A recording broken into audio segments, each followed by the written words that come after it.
I feel like whatever is in that Hungarian water this weekend really needs to be studied for the future.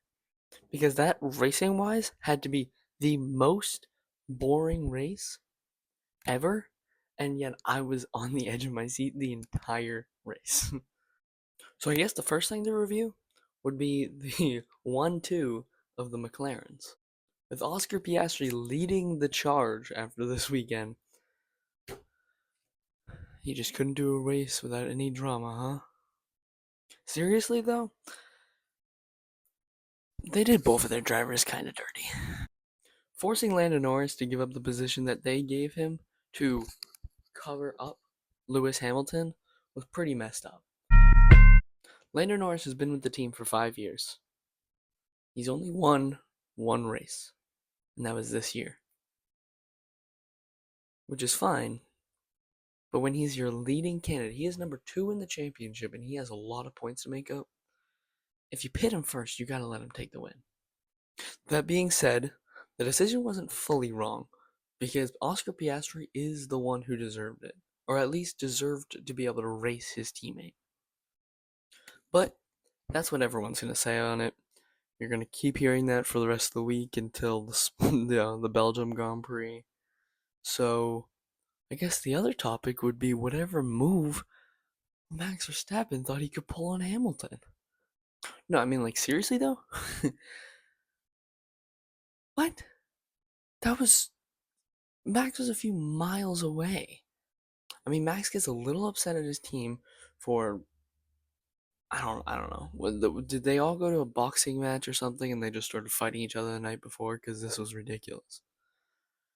And then he just sends it on Lewis Hamilton. I mean, anyone with two halves of a brain would know that that move will not work. I mean, this one's not even debatable. The last time that Hamilton and Max Verstappen went literally up in the air was Monza, and it's still debated to this day. But yeah, the championship doesn't look to be Max's favor at this point. But I think that the real Red Bull star driver is really surprising Checo Perez. Now, yesterday, if you watched my video, I made a video pretty much hating on Perez. So I'm not going to walk you back because one good result doesn't change the last six. And to be honest, it wasn't like a great result. It was just similar to Max's.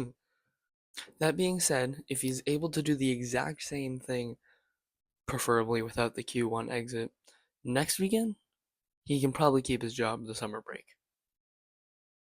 Whether it'll be going into 2025 is going to be serious business. I mean, my personal opinion is that if it's looking like Max Verstappen isn't going to be able to win the 2025 championship with the car, and that the constructors can't even win this year, they're going to buy Carlos Sainz because the team needs two competitive drivers when they're not dominating,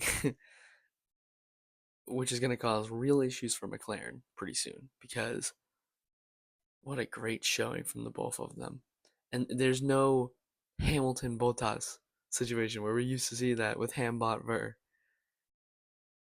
where Bottas will just sit back and relax. No, Piastri is going to win more championships than Norris will ever see.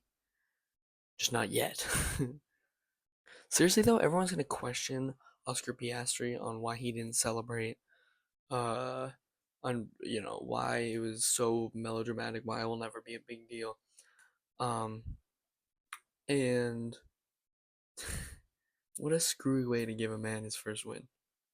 Like, he earned it, and then you guys make it seem like he didn't. That's kind of messed up, dude. Just a little bit. Anyway, so here is the current top five, and here is the rest of the top 10. Um, so let's get into talking just championship stuff. So Max Verstappen obviously continues to lead the championship by a huge margin. It's what he's earned at this point. Let's see who's next. So after Lando Norris is Charles Leclerc. This was actually a really good turnaround weekend for Ferrari.